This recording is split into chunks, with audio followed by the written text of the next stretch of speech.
Yeah, I mean, it's just about having confidence and getting guys to compete at the point of attack. I think sometimes, in it all, I mean, I'm 100% accountable for all of it.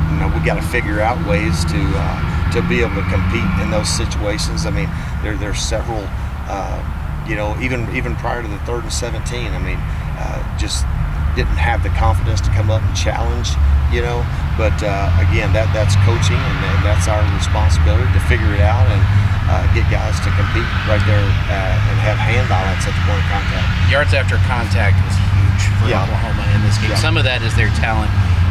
Some of it was just poor tackling. What are you guys doing to work on that this week to not have that happen? The biggest thing is, and anytime you play people with that athleticism, and you got a lot of one-on-one tackles, that's what tends to happen.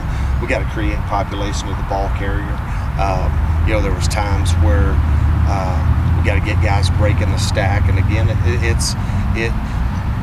I don't know. We were doing it early in the season. It seems like it tapered off. Whether it's a confidence issue, a coaching issue, I don't know. But we're doing everything we can to obviously correct it, point it out, correct it on video, trying to get our guys to say, hey, here's what happens when you're one-on-one in space. It's got to become an open field tackle. You're not going to knock the guy down. You got to be able to come to balance and be able to get the guy down in those situations. But we put our guys in all kinds of situations in the course of practice, from open field to close angle to perimeter run flow, and trying to take proper pursuit angles. There's a lot of things that go into it, but more importantly, just getting and creating population with the ball carrier. I think it is. I think it is. There's no way you can emulate in practice what you're going to see on game day, and I think I thought to this point of the season our tackling has been pretty good, and all of a sudden now you play a quality opponent, and all of a sudden now tackling is an issue. So I think it's an adjustment to speed and athleticism, and I don't think you can emulate that in practice. Obviously, you can't go out there and risk injury and taking people to the ground and things like that against your offense. So we just try to do the best we can is getting guys on proper pursuit angles, taking good angles to the ball carrier, and finishing. And it is about commitment. Man, to me, that's all tackling is. It's being committed to, I got to get this guy on the ground. And obviously there's technique involved in it as well, but and we have drills that we do that put us in position for the different types of tackles that are going to happen on Saturday. I think it's probably easy for us to say. It may not be as easy for the young men out there trying to cover them, but again, that's where I think coaching really comes involved, and that's what we talked about. Trust me, every single thing I do, I look at myself. What can we do to help kids be in better position, or the better technique that you use, the more that equalizes the talent between me and that wide receiver, or me and that running back.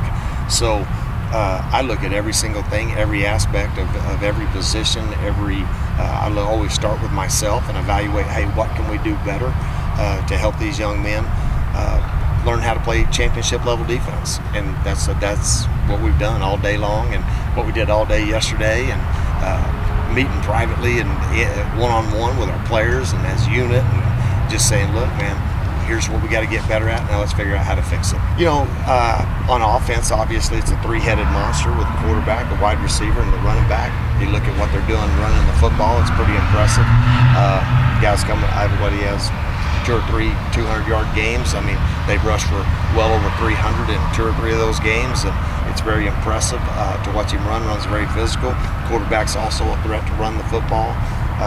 Wallace is one of those receivers that exactly what we just talked about. He's going to go up. He has great hands, strong hands, great body control in the air, and you got to go up and challenge him for the football, and it's going to boil right back down to the same thing it did a week ago: eliminate explosive plays, and if we can do that, we'll give ourselves a chance. I would say, I think Rico Jeffers has probably been very steady. As far as showing improvement, I think he just kind of gets better and better. I mean, he had 8 tackles, I believe, on Saturday. Played a really solid game. Didn't have a lot of MAs or critical errors, things like that. I really like what I've seen from him. Broderick Washington, obviously, he's been steady. He's a force inside. Those two kind of jumped to my mind. And then, it's other than that, those are the guys probably most steady. I don't know how much improved, but they've been the most probably steady, consistent guys. Yeah, I was proud of Xavier. One thing about Xavier, he made mistakes, but let me tell you something. He got out there. He was competing. He played maybe his best game of the season on Saturday. I was excited to see a fire underneath him to compete, and I was very proud of his performance on Saturday. What about Davian Taylor when he went? Yeah, it's one of those things. I mean, he's in great position, and a guy makes a great catch, great, just shakes him, and you gotta give him credit. I mean, he's in there replacing, Fry, and you can't fault him for that. Even at that, there's things where we had our two add-ins at linebacker right there that were just a little bit late adding in to go get the quarterback, being a little bit too probably cautious in a lot of ways, but we got, maybe we could have got the ball out of his hands a little bit quicker.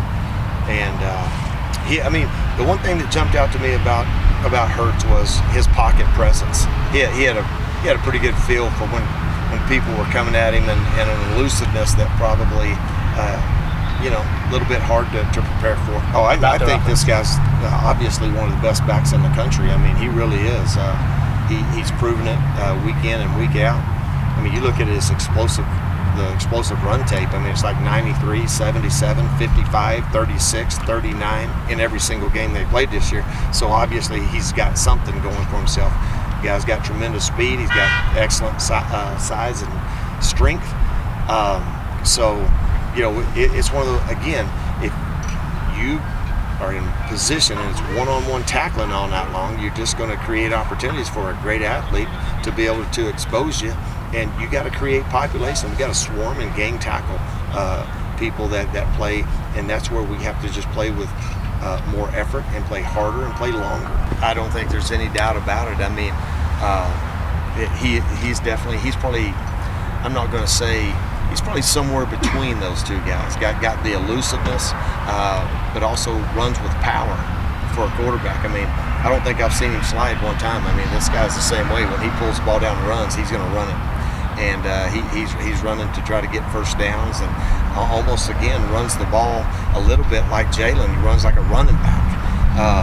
So that's why when I say there's three components to that offense that makes it go, and they're doing a nice job with the run and the play action off of it. And obviously in those first 5 games they've been able to establish the run. So now that makes the home run shots that they take on you difficult to defend. You know what? That might be the one, if I had to say, going back to the other question, a guy that has probably consistently improved over the course of fall camp and all the way through the first few games here. I would say his progression, and as long as he gives us an athleticism in there that I like. He's learning to become more physical. I'm very pleased with where he is as a player, for sure. 3 of 9 on third down obviously would be considered a positive. That's almost 70% against a pretty good football team, and easily could have been higher than that. Didn't create the number of takeaways that we wanted to. We were 40% in the red zone. We shoot for 60%, so that was not necessarily a positive, but some good things there. At the end of the day, 55 points, whatever. If you sit there and look at it, I look at how many were self-inflicted, and a lot of it was. We sit there, we hold them, and then we jump off sides on a punt. Okay, we sit there, we hold them, and we get a PI on third down. There's 2 opportunities that both led to 14 points. The 2 that I mentioned in the first half led to 14 points. Again, I get it was 55 points against a pretty good team, and you cannot make those type of mistakes, especially against a top 5 team in the country, and expect to come out of there with anything less. There's a lot of people got 55 points scored on them this week, probably. These guys are committed to the run. I think you can see the influence of probably Coach Gundy. I mean, the 12 personnel, the establish the run, double cuts, play action shots, trying to throw the ball over your head once you commit to trying to set out to stop the run. That's probably the biggest difference. I mean, they are committed to running the football. That's who they are. That's who they take great pride in. They've been that way for a long, long time. And I just think that they're different in that regard. They're still kind of old school in a lot of ways. It's not your typical spread, just spread people and run to keep people honest. It is run the football and committed to it. So therefore, you have to commit to stopping it. You know, I'm not much on politics and football and things like that. I mean, I really don't. I haven't researched it enough and paid attention enough to really make an educated response to that. You know, I'll leave that up to the people in California or refer them to Mike Leach. Of course, it's a mentality thing, of course, but you can always rep anything in football. Tackling is an area where we've got to improve. One of the areas we've all got improvements to make every week. Just take a step back, look at the film, see what we did wrong, you know, see what we could do from there. A very powerful run team. You know, they trust their running back. They trust they've got a lot of weapons. You know, on the outside, Tylen Wallace, great receiver. And, you know, they're going to run the ball. They love to run the football. They trust their guys. They've got a good O-line, you know, and we're going to have a game plan for it. I mean, it's only right for it to be, you know. Every game we lost last year, I've got it circled on my calendar, so that's what we're expecting them. The thing that stands out to me about him most is he's a 50-50 ball guy, you know. If you're not on your technique or if you're not aggressive, he's going to go up and he's going to get the ball, you know. So we've got to make sure we game plan and, you know, just prepare ourselves each and every day this week. You know, we're going to look at the film. You know, we've already started watching film, and we'll go from there. For me, it's, you know, being the best teammate I can be. I go to bed every day, you know, asking myself if I did anything, you know, to help this team win. And whether I'm playing, whether I'm not playing, whether, you know, I'm at home, whatever it may be, I just want to be the best teammate I can be, you know, have my guys know that they can count on me, and then I want them to know that I can count on them too. But for me, it's not even on the football field, it's just me being accountable, you know, being consistent every day in what I do, you know, being the same guy, showing up, the same guy day in, day out, you know, whether I've got personal issues going on at home, stuff going on in football, school, you know, just being the same guy when I walk through those doors at the FTF every day. I hate losing. I don't like losing. So, you know, anytime we take a loss, whether it's big margin, small margin, it's a loss is a loss, and it all hits me the same. So, if that answers your question. I mean, I don't got no say so in it. You know, I'm here to play football. My opportunity for all the money or whatever will come after college. You know, I'm here to play football, and I mean, by the time that was in effect, I'll be gone anyway. So.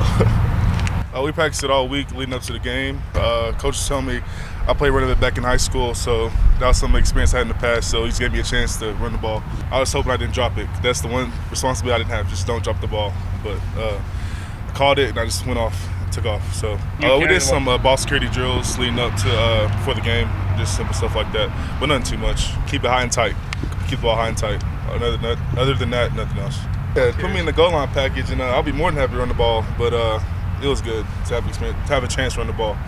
I think the best thing for me is put it behind you and don't let it affect the next game, because if you let it affect the next game, it's going to carry over. So just throw it away and move on to the next game. I haven't got too much time looking at them yet, so I'll do that today. I mean, I played D-line in high school.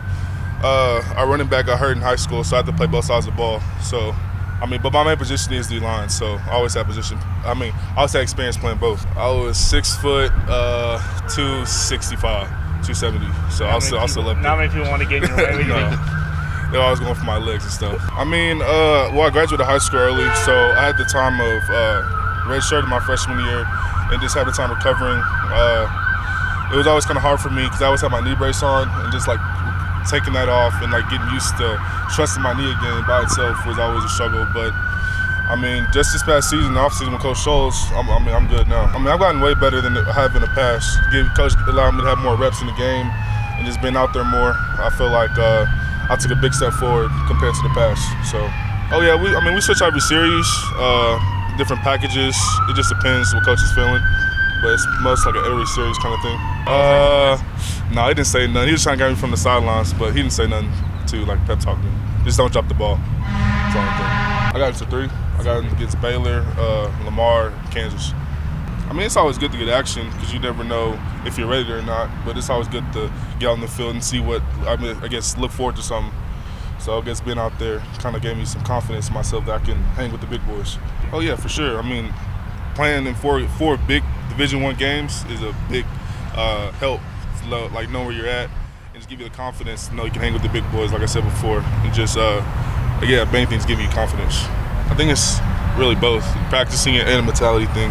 Because tackling is something you got to work at. I mean, it's like you can't just like know how to tackle. You got to actually work at it, and that'll help you just not have them have yak yards. So I guess working on tackling during practice and stuff will help it translate to the game. I guess really my footwork, lateral movement, I can really work on. Finishing plays, that's another thing I can work on. But I think overall as a defense, just us executing. Just when coach gives us a call, we need to execute better. And that'll help a lot of things out for sure.